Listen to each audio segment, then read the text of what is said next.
The Behemoth Brewing Company presents the Department of Conversation with Pat Brittenden. Behemoth, give me something hoppy. Sitting in isolation, MIQ in Christchurch joining us now, gold medal winner from Tokyo 2020.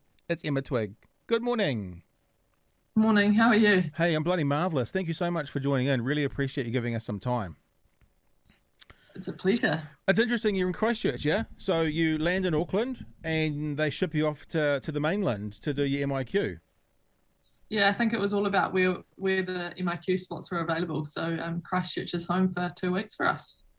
And then you take a road trip around the South Island while you're here and you utilise it for the... I'm sure you must be chomping at the bits to get home. Yeah, I mean, I would also love a road trip around the South Island as well. But no, it'd be nice to catch up with some friends and family and get back to my own bed. And what day are you on right now? Do you know? What are we now? We're like day 8 or 9. I think 8. I think yesterday was the 1,000-metre mark. Is that what the rower does? Everything's in metres and measurements? Oh, it is at the moment. You know, it's the last 1,000 metres that gets hard. So, man. I assume it's going to be the same in MIQ. It's interesting to think about how people measure things. Most people talk about Wednesday being hump day, you know, up the hill, hump Wednesday, and then down the hill to Friday sort of thing. But as a Olympic champion rower, it's in meters. I was going to ask you something about that, about the Olympic champion. I was looking at your Instagram the other day, actually looking at it this morning as well, and it says on it Olympic champion. I was wondering how long after the race did you change the wording on your Instagram to then say Olympic champion? Oh, it took a couple of days. It was actually my manager that prompted me to do it. But it's a pretty nice feeling, I'm not going to lie. It's taken a few years to be able to get to the point of actually typing those words. Yeah, because you've got, I mean, I know we had some medals before you, but I'm pretty sure you were the first gold for New Zealand. Am I correct? It was the second gold, actually. I was Kerry and Grace, the women's pair, were the day before me. Gotcha. I think your story resonated certainly with me, but maybe with other New Zealanders, because of course there's the, I mean, I'm okay. Hopefully you're okay with us mentioning it, but there's the kind of the fourth and then the fourth and then the win over 3 Olympics. So I think a lot of us were like, well, okay, I'll just say me. I don't know what other people thought, but it was like, it was the first sort of story of like, you know, you get those stories that come out of the Olympics, they're redemption stories, or their performance stories, or their, you know, Usain Bolt does the triple 3 times. So there's a story bigger than just the actual medal and the achievement itself. And to me, it felt like your story was bigger because of the kind of just miss out, and then leap to the best in the world. It was amazing. Yeah, it was. I mean, when I finally did it, it kind of puts all of those tough times into perspective, and it just makes it all worth it. And I'm just so pleased that I persisted because I knew that those performances weren't the best of me. So that's what it felt at those other Olympics, because I was wondering as well, some people would get 4th at the Olympics and they'd be like, you know, they're dancing in the streets. I mean, you know, if you're not one of the top, say, 10 in the world and you got a 4th at the Olympics, it would be an amazing result. But for you, it was what you were expecting better of yourself. Yeah, it's a funny one because even in my first Olympics in Beijing, I went there with an expectation of winning a medal as a 21-year-old. And I look back now and I'm like, Emma, you should have just been there enjoying it, lapping it up, experiencing it. But I was devastated when I didn't make the final. So that was my first Olympic devastation, I guess you could say. And then London, I'd been in the medals at World Champs for pretty much every year in between. So I've been in the top 4 in the world since 2009, but just haven't quite won a medal at the right time. And yeah, it was just, for me, it was an expectation that I was at least medal potential, if not Olympic champion potential. And every time I went to the games, for whatever reason, in London and Rio, the ducks just weren't quite lined up and it wasn't my time, but I knew I had it in me. I was wondering about that when it comes to timing. Of course, this Olympics is 12 months late. You know, it's more than fashionably late this one around. And I was thinking, was there something in that 12-month delay that helped you? And I'm not suggesting that you wouldn't won it 12 months ago, but I don't know. I was thinking about athletes in general. They seem to have this, obviously speaking from complete ignorance here, but seem to have a 4-year cycle where they peak for the Olympics and then they peak for the Olympics. Whereas people should have peaked last year, but then had to peak again. And I was wondering if we were going to see an Olympics with a whole lot of results that maybe weren't where they would have been if they had been 12 years ago. Maybe people had peaked and they weren't going to perform quite as well. For you, was there anything about the 12-month delay that was helpful? Because you smashed that final. It wasn't, it wasn't even close. I'm going to ask you. I'm sorry. This is what I do. I talk lots of around the circles. I always ask people when they know they thought they were going to win, and I'll talk to you about that shortly. But the commentators were saying 40 seconds out. This is yours. Yeah. They were saying that. So you smashed that final, and I just wondered if there was anything about that 12-month delay that helped you get to where you got. Yeah, I think the 12-month delay was something that either was a good thing for people or a bad thing for people. Obviously, some people missed out on the games. Mahe's a great example of that. It was just a year too long for him. And same within my field, the current world champion from Ireland. She's a bit older. She's 39, I think, maybe 40 now. So I think a year for her was just too long. But for me, I'd come back. I'd had 2 years off, not even touching an oar, and I'd come back with 2 years to go. So even that time frame, I guess, was pushing things a little bit to be in top shape. So to be gifted an extra year, I think really helped. But also that year and what we went through in that year, it definitely wasn't linear, as they say. There was ups and downs even within that year. Mm-hmm. And before the original planned games time, my coach actually had a horrific car accident and wasn't actually going to be with me potentially in Tokyo. So I feel like there's, everything happens for a reason. And it was, not long after that car crash that the games were postponed, and it gave him an extra year to get back on his feet. And then within that year, we also have done things differently because we haven't been able to travel and, go to World Cups and race different events, which I think actually with hindsight has helped us to just peak right when we needed to. Wow. Because I was going to talk to you about that time you took off as well. You did a bit of I think of it as doing a bit of a Michael Jordan, stepping away from your sport for a couple of years and then kind of coming back. So you're saying that the extra 12 months probably gave you a bit of extra time to get to where you could be. And then when you could be there, we got to have a look at this in the background. Let me just set this all up. When you could get there, as I said, the commentators, and I won't play the commentary because that always gets me pulled off the internet. The commentators were saying, I think, probably about here, that it's yours to lose, which is basically another way of saying it's yours to win. I'm wondering when you were in that race right there, when did you think, yep, got this is mine? Was it there when you crossed the line, or was there a time beforehand? I actually think it was probably more around the 1,000-meter mark, to be honest. Really? Yeah, well, even before that, after the semi-finals, I knew I had it in me. I knew my times. I knew I had great speed, and I hadn't really maxed myself out in all of those previous races. I had one question mark over the Russian girl who got second in terms of her ability in the last 500 meters and what she might pull out on the day. But after we started, and I realized, how in a single scull to bring back 3 or 4 lengths requires a huge amount of effort. Right. And I knew that I wasn't right on my limit at the 1,000-meter mark. So anyone that came at me, I knew that I could respond to. So yeah, it was all a bit of a blur, the race itself. But I think part of my success was the fact that I was confident and just had great performances consistently throughout the week. And what about post the race? I was talking to Eric Murray, and I want to talk to you about Eric Murray and his reaction to your win as well shortly. But I talked to him a week or so ago, and I showed him winning their first medal, and he was like the release that they gave him, because it was like 11 or 10 years in the build up to you. It's silly to say describe it, because maybe you can't, but that crossing the line, that immediate crossing line, realizing, those 2/4 are, unless some dickhead interviewer asks you about them, but are basically erased, you're now Olympic champion. What is that like? It's definitely an extremely satisfying feeling, but at the time I remember the number of times I said, holy shit, I just constantly was saying, holy shit, you've done it. And then I guess the emotion caught up when I was off the water. But in rowing also, you often have like a big celebration at the end of the race when you know you've won. But I think I was just that dialed into what I was doing that I didn't even hear the buzzer go as I crossed the line. Wow. And when I finally realized it, it was more of like a time of reflection as opposed to some impulse, throw your hands in the air, celebrate. It was amazing. Now, have you seen the footage of Eric watching you win gold? I'm sure you must have seen it. Yeah, But here's something. One of the first things he showed me. Right. Here's something though. Have you seen footage of Eric Murray watching himself watch you win the race? No. All right.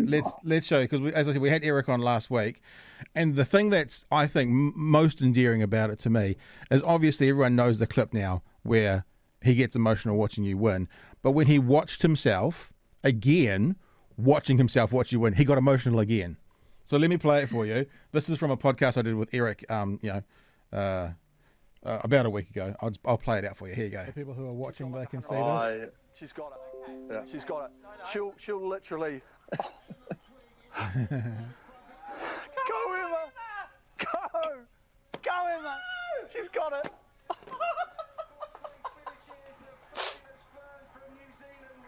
I'm going to shed a tear while I watch it. Oh, it's so good. So he was going to. That's a bit confusing for me because it's like there's logos everywhere, logos within logos of the show. So him watching him watch you again still got him to shed a tear. It must be amazing to have that kind of support, friends, family, whānau around you with you when you're racing.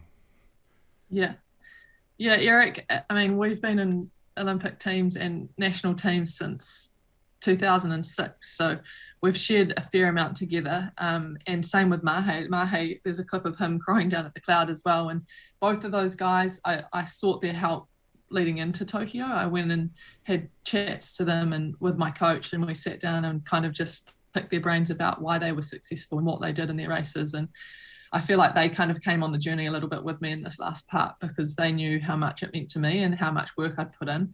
I trained before London. I was coached by Dick Tonks, and he coached Mahe in the men's pair. So we literally every single day that I would be set off, Dick would say, Emma, go, and I'd row, 5 minutes up the lake, and then he'd set them off and they'd chase me down. So every single mile that they did in that Olympic campaign, I also did. And I think that was just, their emotion was them just going, finally, Twiggy, like about bloody time. It's pretty special. That was actually one of my favourite things to watch that day. Probably, it was up there with actually winning it because it Wow. just showed people really cared and really wanted me to do it and believed that I could do it. Yeah, it was amazing. What you're describing about the training, I think Eric described as well. And for those people who haven't seen that episode, we'll go and watch it first of all. But I think what he said is there's an order and a pattern that they send the teams out, like women's single scull, men's single scull. I think it's women's pairs, men's pairs, and they send them out in increments. And the idea is, with all your times, you'll end up at the finish line about the same time, and no one wants to lose that race. Is that right? Yeah. We do that twice a week. So both of those, Mahe and Eric, were kind of our benchmark for many years in terms of our what we call the prognostic sheet. And the women's single has always got this notoriously hard world record time. So I've never been good at that. And the prog sheet has always messed with me. But it's not until actually this time, and actually at this last regatta, all of these world records were broken. And I'm sitting there going, yes, like I'm going to have a chance in these races. But they set the standard for so many years. And we knew that if they were performing, if Eric and Bondi were doing 98% of world record time and I was within 2% of them, then I'd have a great shot at winning a medal. And this was an Olympic record time, wasn't it, that you raced? Yeah, I was actually. That's pretty cool as well. It's so not just the gold medal, but your name staying up there for a while on the Olympic records as well. So whenever you come, the next Olympics, you'll still have almost a representation there, whether you're there or not. I'm not going to ask you where you're going back. I think that's a ridiculous question. I said to Eric the other day, when, people who have had children, they know that as soon as they've had a child, one of the first questions people ask is, are you going to have a second? It's like, just come on. We're just, I'm not sleeping. Just give us a breath for a minute first. So we're not going there. But if you are or if you aren't, you'll have a representation there because your Olympic record will be up in lights, that must feel so cool. Yeah, and it's probably even cooler for me when I realised it because the race, the previous Olympic record, was in Athens, and I've watched that race. That's the one race that I've watched time and time again because the woman that won it dominated it, and she was technically just on point. So I'd use her as a technical model, and so to be able to be, the person that's beaten that record, it's definitely quite a cool thing to think about. There seems to be, obviously, people are getting bigger and stronger and faster, et cetera, and technology is improving. How much of the breaking of, like you said, there was, I'm paraphrasing you now, but there was lots of records broken in this meet. Can you have like fast water? I know they talk about fast water with swimming pools. Is it to do with, people becoming better nutrition, better training? Is it to do with technology? Can be like you talked about the record from Athens. If that person at that time had been in your boat, would she have gone faster? What contributes to a faster time overall? Yeah, all of our world records are set in fast water and fast wind conditions. And that was this cool thing about my race as well. It wasn't the fastest day in terms of conditions. There was a slight tailwind, and it's seawater, so you're slightly more buoyant, which is probably what helped all the world records the previous days. And also the course was built so that the wind funnels down, but it's not too rough. Right. So certainly fast courses, and you'll see when you look at world records, there'll be maybe 2 or 3 courses in the world where world records will be set. And then, other than that, it's, I guess we're professional now. Like every year people get fitter and stronger, and there's slight changes to equipment, but not huge in rowing. But it's pretty much condition dependent to get a world record. So as an absolute, buffhead layman, if I looked at your boat today and I looked at the boat from pick an Olympics, 2008, 2004, would I be able to notice a discernible difference in them? You'd notice some differences. One would obviously look a lot slicker than the last in terms of like how the carbon fiber looks and things like this. But the subtle changes are actually to the way that the riggers that hold the oars, that they're kind of configured. Some of the oar technology has changed a little bit, but that is not like an America's Cup boat where every time they've just completely redesigned. Is there rules and regulations around like how the oars have to sit? Like I think about Formula One, and they have like air diffusers on the back of their cars, and they have quite specific rules about what you can and can't do, and the manufacturers try and get around those rules and find loopholes. In the boat, is there anything like that? Like are there rules and conditions around how and where the oar has to sit, or do different teams have sort of different designs that they think work best for them? Not really. You have like a one design concept, and so the one thing that has to be the same as the weight of the boat, and we actually weigh our boats after races, and if they're underweight, you're gone. So that's pretty important. But other than that, like it's up to you to rig your boat as to how best suits you. So the gearing determines basically how heavy things feel, how light things feel. So you do it to your style of rowing. But in terms of the design, there's certain parameters. But again, like I feel like rowing, if it was a sport where you made millions, there'd probably be a huge amount invested into technology and coming up with the next thing. Maybe we'll get a foiling single scull at some point. I was thinking when you're talking about seawater and talking about buoyancy, I mean, obviously you're not talking about foiling, but it's the same sort of principle, isn't it? If it's more buoyant, the hull of the boat, the less of it's in the water, hence moving. Exactly, less friction, less connection with the water. Yeah, imagine that. Imagine a foiling single scull. That'd be cool. Yeah, I mean it's been done before, but our sport is very traditional. So I think it's going to take a bit. They're even talking about whether in the future we go to like sprint races, 500,000 meter racing, because we need to make it more spectator friendly. Like if you're watching a rowing race, honestly, sometimes it's like watching paint dry or logs float down a river. And it only really gets exciting right near the end. So they're trying to make it a little bit more of a spectator sport, and it may mean that they shorten races or do something with equipment. It'll be interesting to see what happens. Yeah, that is interesting, because I think about when I first heard about Lisa Carrington, and I mean, am I wrong in saying the first race is 200 meters, the sprint that she does, which seems right. mad for a quote unquote boat race, but yeah, you're right, excitement is certainly there. Wow. Yeah. So you could have something similar with the boats, a 250 meter race or something. I mean, we could race over 250 if needed. It'd be a completely different athlete. You'd have a few more leases in rowing boats, I think. But our sport is so traditional, and it's always been a 2,000 meter race. So it's going to really take something to change that. Maybe the prospect of not being an Olympic sport because we don't have enough spectators would change the philosophy on what should be done in terms of how long the races are and what actually the content is. After those days, after you won, what percentage of the time was that medal around your neck versus not? Because I'd never take it off if it was me. It was definitely brought out, a lot. It's just sitting on my mantle at the moment, and I look at it every now and then. But I think in our sport, it's funny being around the Sevens girls, and I loved the way that when they won their medals, they just wore it everywhere. I was like, that is epic, they're just so proud. And I'm extremely proud of my medal as well. And actually, when I was on the plane on the way home, the girls were like, "Get your medal on, Twiggy." But I think also within our sport, we're a big team, and there's also people within our team that haven't necessarily achieved what they want to achieve. Right. And I have obviously been there and experienced that, and I know what it feels like to have that kind of flaunted. So I think there's an element of also just wanting to, I guess, reflect on what I've achieved, but also be part of our wider team as well. That's interesting because, so what I hear you saying is because the Sevens girls are a unit and no one missed out because they're a team. So everyone got it. Yeah. They can sing and dance and go on TikTok. And I see Ruby Tui's Instagram, it's still being shown pretty much every day, along with that legendary burn she did of the Australian talk host the other day about having gold in her ears, which was, if people haven't seen it, just Google Ruby Tui Australian talk or something like that. It'll come. It is the quickest, funny. It's so quick. I wonder if she had a comedy writer in her room with her. It was utterly brilliant. She's honestly one of the funniest girls I've ever met. She's just so full of energy.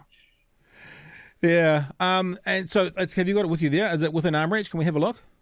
Sure is. Right. It's definitely always within arm reach. There it is. Hang on, bring you up on 2 zooms. Woohoo! Look at that. Yeah. Bloody love it. It's very heavy. Is it really? And I mean, I know they're not made of gold because people always ask that question, but what is it? Do you know what it's actually, why is it heavy? What's it made of? What's the actual metal? Well, they actually, this games, they created them out of recycled electronics. So I think it's gold plated. Yeah. But I feel like every games, especially since I've been in it, every Olympic city has tried to trump the other one in terms of either how big it is or how heavy it is. So I don't know what the next one's going to look like. They might have to have a reset and go back to some little medallion in France. It's pretty cool though. And that's interesting as well because I remember, McDonald and Ferguson winning all theirs. One of them was an old boy of the school that I went to, so they came around. And the different medals they won over different years, different Olympics, I guess along with people like Lisa Carrington, they all look different. So it's not like you win an Oscar, it sits on your mantelpiece. It looks the same as the one the next year or the year after. It must almost be a drive as well to go, well, I haven't got one of those ones. I want that style as well on my mantle. I've got one. I am an Olympic champion, but I also want this new design would be cool to go alongside my old design, just to offset it a little bit. Yeah, the cool thing about the Olympic medals is this part remains the same no matter what. So you go back to like 1972, this design will be there, but they changed the back of it. So this is my favourite side because it's what every Olympic champion will have on their medal. Since forever, like 1896 when it's all started, or is it I don't know the complete years? History, but I don't know the complete history, but I know that's the goddess Nike, and so that is like her in Olympia. Yep. And that's on every medal. I don't know when it dates back to, but I need to do some research, don't I? No, you just got to enjoy it. You do whatever the hell you want with it. I wonder where it's going to go in your house as well. I talked the other day, I had Sarah Herney on from the Sevens, and I mentioned, I think it's Reese Witherspoon who puts her Oscar in the toilet so people can look at it when they're, have a few minutes to spend in there, so to speak. Do you know where yours is going to go yet? No, I don't. I feel like after it's been around a few schools, it's going to be looking a bit worse for wear. But I don't know. Everyone talks about the sock drawer. I'm not sold on the sock drawer. I'll have to find a little place. There is, I think there's that Kiwiism about us as well, is that we kind of were understated. I think you got to really celebrate your victories, eh? I mean, why wouldn't you have, some kind of bust that goes from here to here on the thing with it hung around it?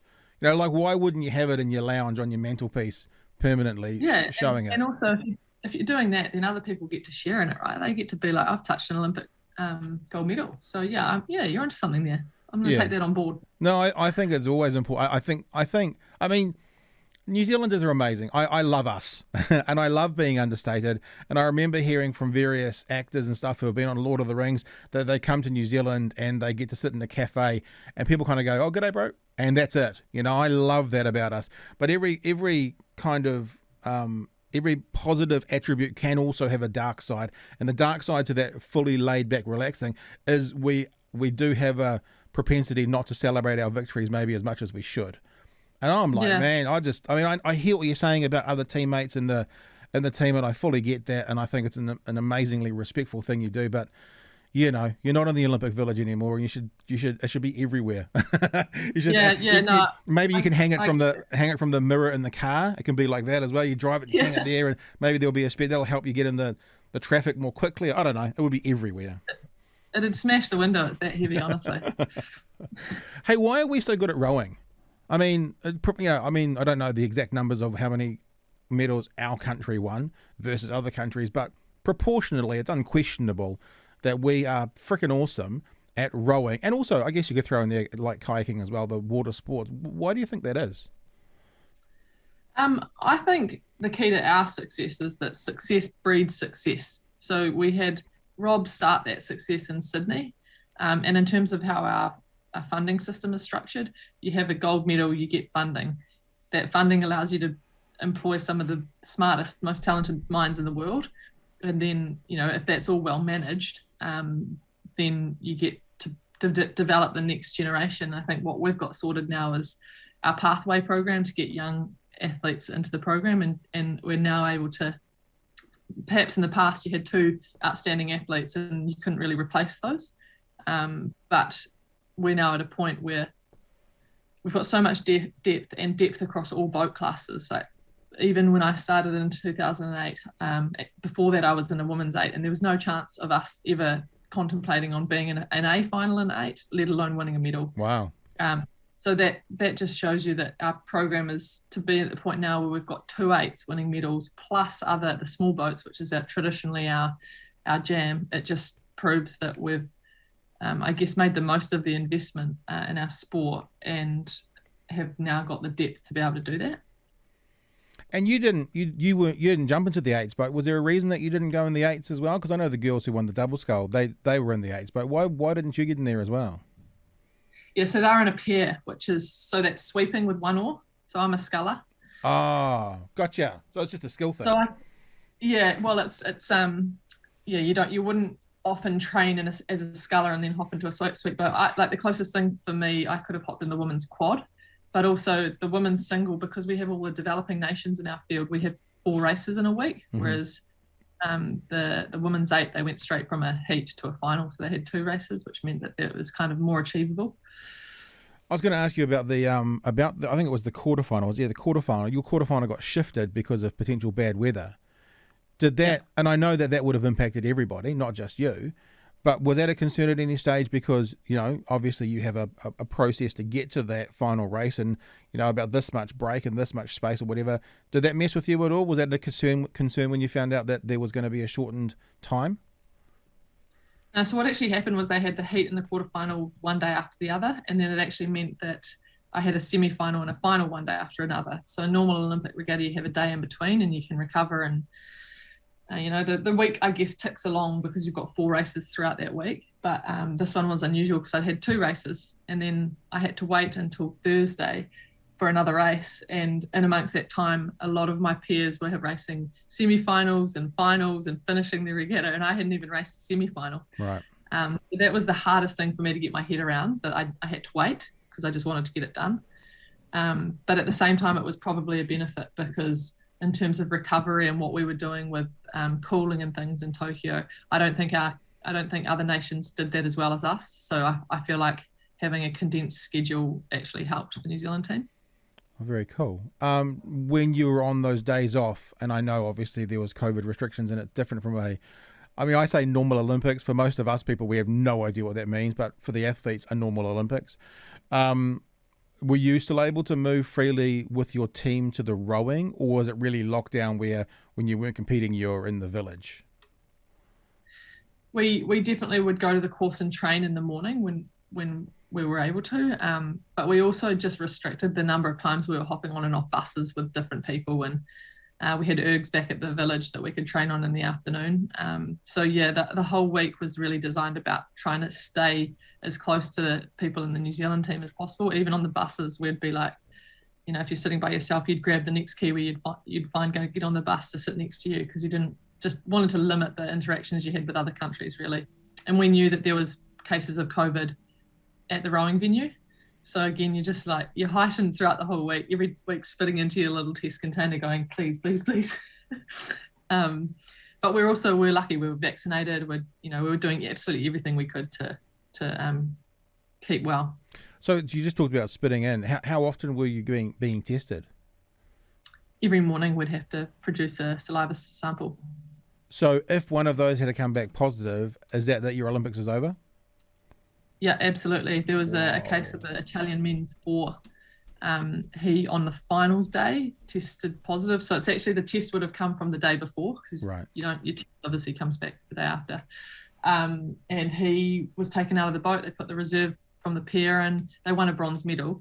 But one of the guys, his regatta was done. Same with the Dutch men's sculler after his heat was tested positive. So that would be, I kind of think the only thing worse than finishing 4th in 2 Olympics in a row would have been qualifying well and then being pulled because of COVID. That surely would have been worse. Oh, honestly, I don't think I'd have come home. You're just talking about the Italian rower having the reserve jump into the boat. Am I right that the boat gets qualified for the Olympics, not the rower? Yeah, so there's 2 different sides to this story. At the qualification regatta the year before the Olympics, so for us it was 2019, if the boat is qualified by a nation, you can change the people in that boat as much as you want for the next year. But if you qualify at the last chance regatta like our men's 8 did, the people in that boat have to race at the Olympics. And that stops countries from putting their best people in to qualify another spot and then taking them out the year of the games. Gotcha. So what would happen in theory if, say, one of the men's 8s had a positive COVID result? Would there be no reserve allowed to get in? Yeah, no, so you can change up to 50% of your crew through a medical issue or an injury. But that person then won't be able to just reappear in another boat, a couple of days later. And so it's a genuine medical issue. You'd be done pretty much. I would think as well. I mean, I don't know this actually. Did they have any special medical kind of rules this time around, like that maybe wouldn't apply other years because of COVID?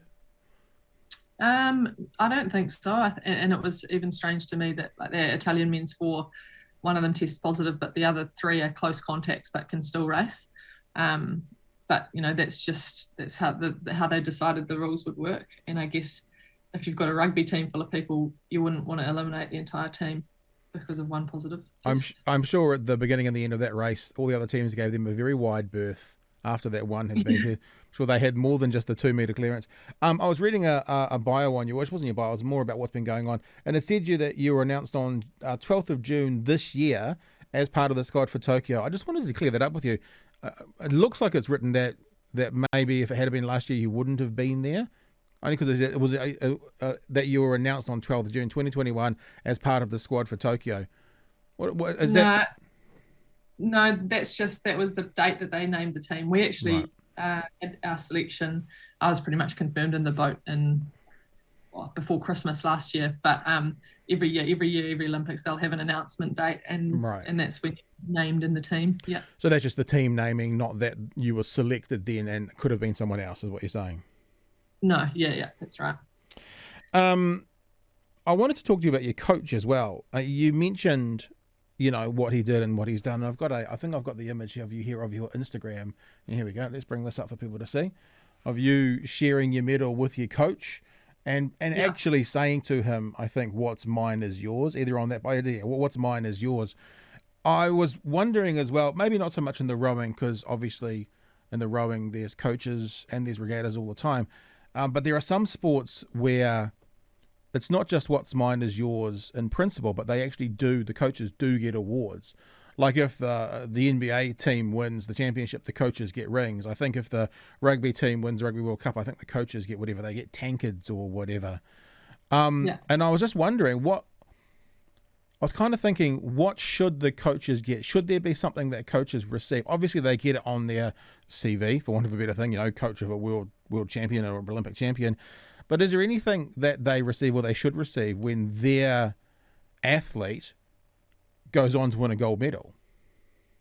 Yeah, this is an interesting one at the Olympic level because there isn't anything. But within our sport in rowing, if you win a world championship title, the athlete gets the medal, and then the coach will be given a medallion that comes in a little box that signifies that win. And I think actually those medallions can either go to the federation and they can have a whole collection of them, but Row New Zealand gives them to the coaches of those crews. So yeah, it would be kind of special if they did something similar for the Olympics, because I can 100% say that what Mike's put into my campaign has been equal to the effort that I have, and without him, there's no way I would have achieved what I had.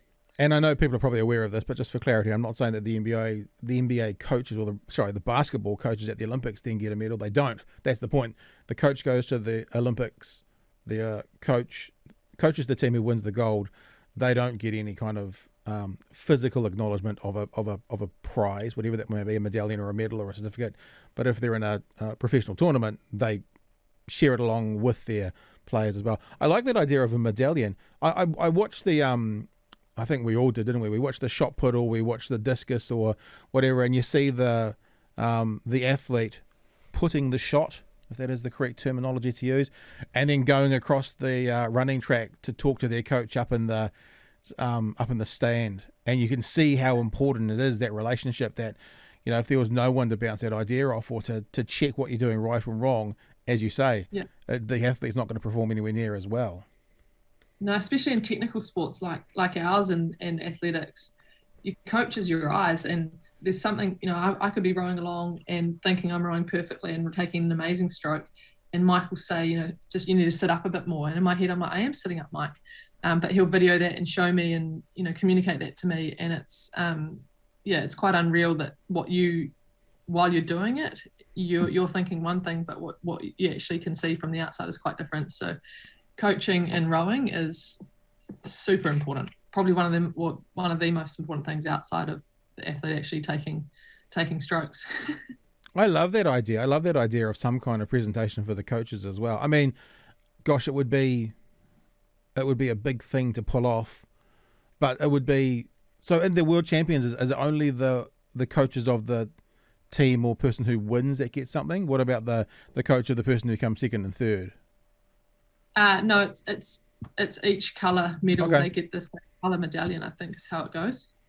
I mean, it puts a whole new level of administration to the Olympics, but it does sound, I don't know, I'm, as you're saying and making it very clear and have done on your Instagram posts how important coaches are, I think we all acknowledge that. To then acknowledge them in some kind of physical way, I think would be nice as well. But yeah, maybe it's an impossible thing.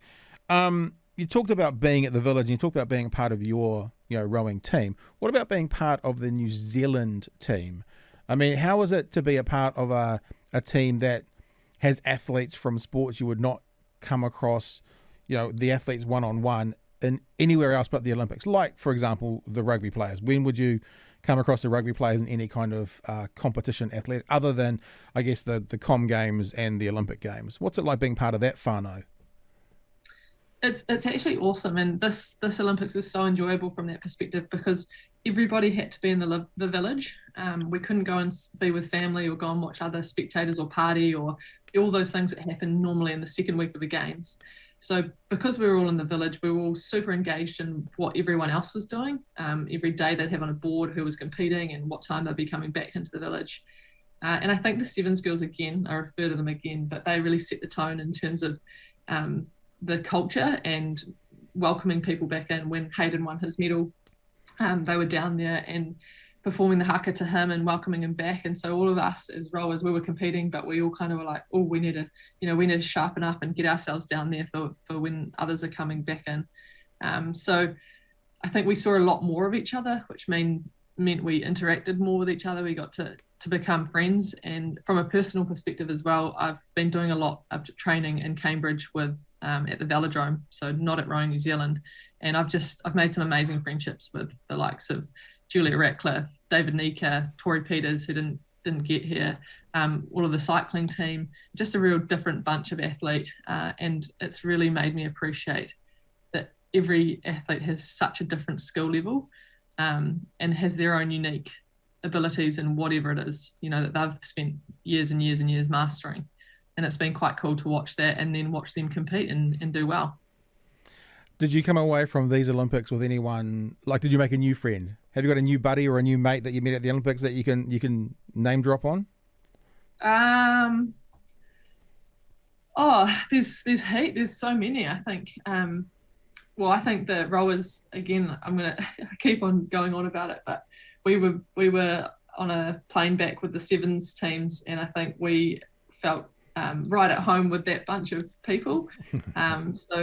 So yeah, I think there's definitely going to be some ongoing friendships amongst those teams, and yeah, they're over in Tauranga, but it's not too far from Cambridge. Yeah, so meet somewhere in the middle at what are the name of the hills between it begins with B, between Bay of Plenty and Waikato. I used to live in Tauranga. I can't remember what the name of the hills are.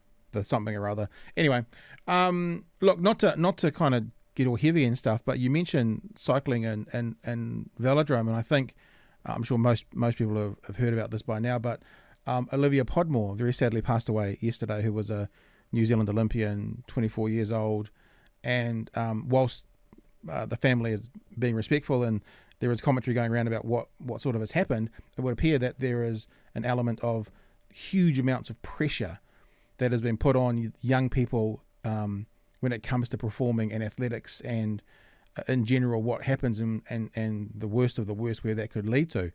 I guess I'm just saying as a person who's been under that sort of pressure and gone through that, do you want to say anything or offer anything to the situation at the moment to young people out there who are trying to get where you have got and facing this unsurmountable pressure or facing these issues in their lives that can have very, very, very, very tragic outcomes?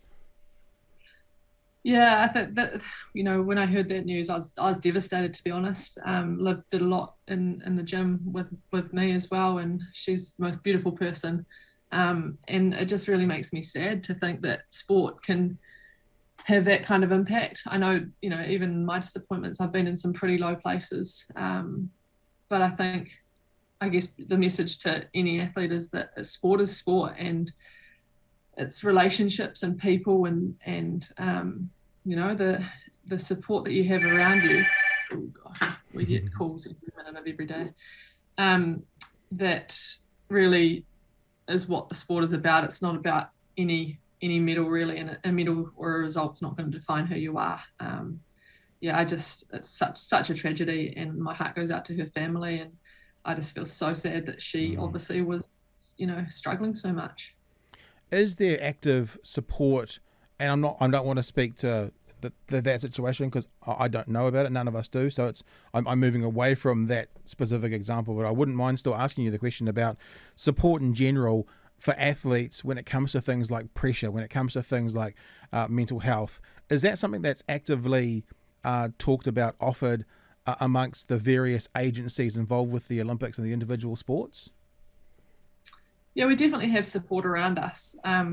It's, I guess for me, it's as much about connecting with the right person that you feel comfortable with and being able to, offload and actually being in a position to be able to do that as well.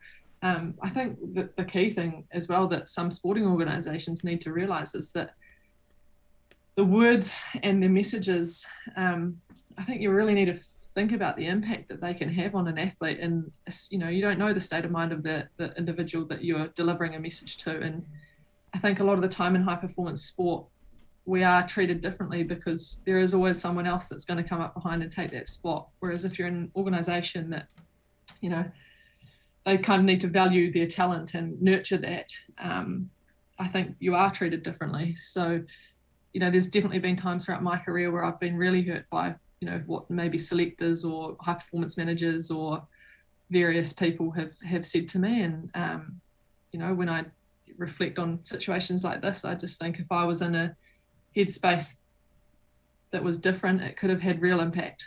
So I think there's definitely work to be done in that area.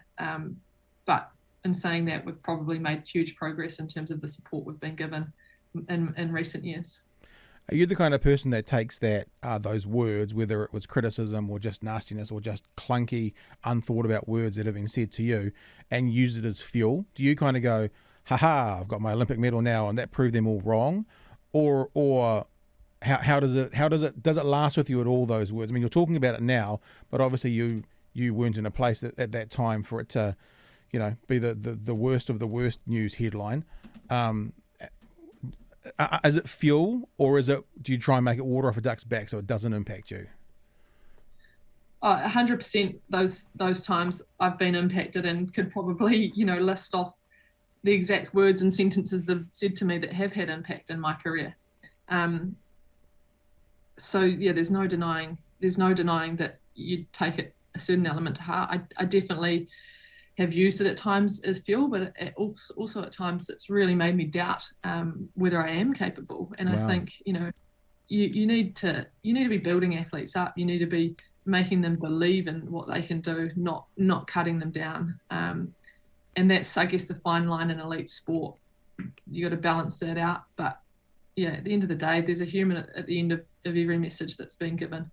And I just think sometimes there's just obviously better ways of delivering tough messages.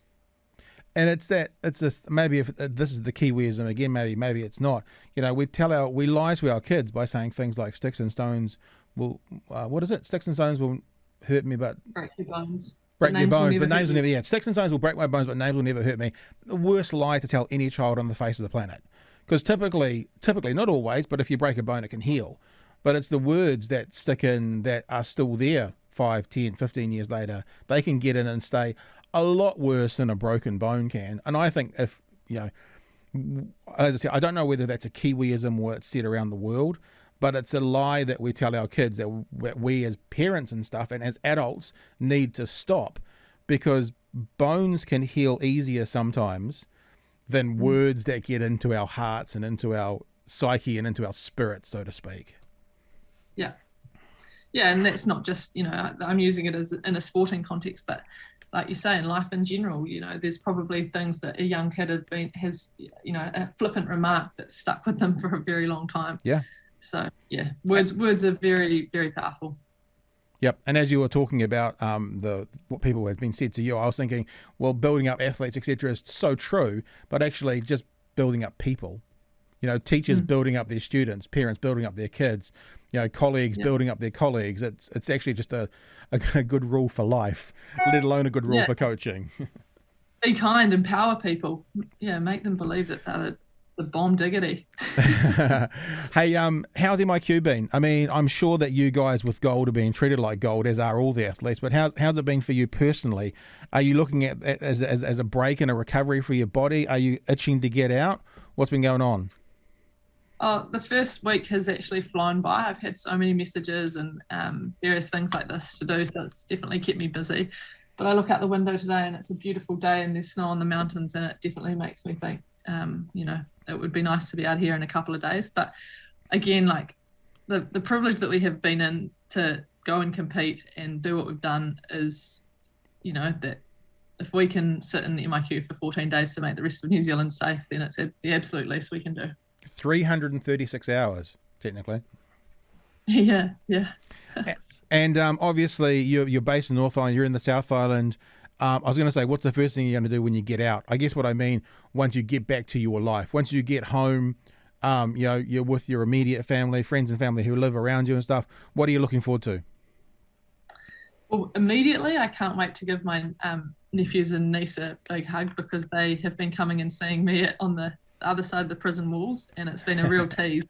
But I think I'd like to just get back into a little bit of routine back at home and spend some time with my wife, Shah, and I guess, like, again, reflect with those people around me that have just been there through all the highs and all the lows, and they, I guess, will be feeling as relieved as I am that this is the result. So yeah. I'm not going to ask you about the next Olympics, but I am interested in the next kind of 4 or 5 months. Are you taking a holiday? Are you taking a break? Are you going to be back out on the lake in a week's time? What are you thinking? I probably won't get in the rowing boat for a while. I definitely want to keep fit and healthy, but I'm just really pumped to be able to take my medal to some schools and to share it with some young kids, because that's actually what I've dreamed of doing for the last 3 Olympics now. And yeah, I'd say that'll get me pretty well to Christmas time, and then I can reflect and decide what will come next. Well, listen, I mean, there was many events at the. You know what? I kind of didn't even know the Olympics was on at one stage. I mean, it's not that I didn't take an interest, but I completely missed. Normally, when you see the Olympics coming up, the opening ceremony is a massive thing, and because of COVID, the opening ceremony I didn't even realize it was on. And I thought, it's just going to be a bit of a low-key Olympics. I don't know what happened. Maybe it was, I think the Rugby Sevens boys were kind of first of all the New Zealand athletes to get going. And I got hooked in, and it was on in the background every single day. I'd be working down here in my studio, and I've got a big 50-inch screen that's 1.5 meters away from me. It was up there. It was on every time. There was a lot of amazing events that went on in the Olympics. There was a lot of enjoyable things to watch. But yours in particular, especially with that story about the fourth, was just so enjoyable to watch. And I can't offer you congratulations hugely enough, and I'm sure you're getting it from everywhere at the moment, but it was so good to watch. It was such a proud moment for all of New Zealand to watch you. It kind of feels like, we often hear this quote, the team of 5 million, that watching all our Olympians, for me at least, felt like the country was behind them. And it was so good, and I'm so happy to be able to spend some time with you, talking to you, and I hope you enjoyed the South Island. We're good folk down here, but thanks so much for spending some time with us. Congratulations again. Enjoy your last week of relaxing in MIQ, and without asking the question, we all look forward to seeing what comes next in the career and athletic prowess of Emma Twigg. Thank you. It's been a real pleasure.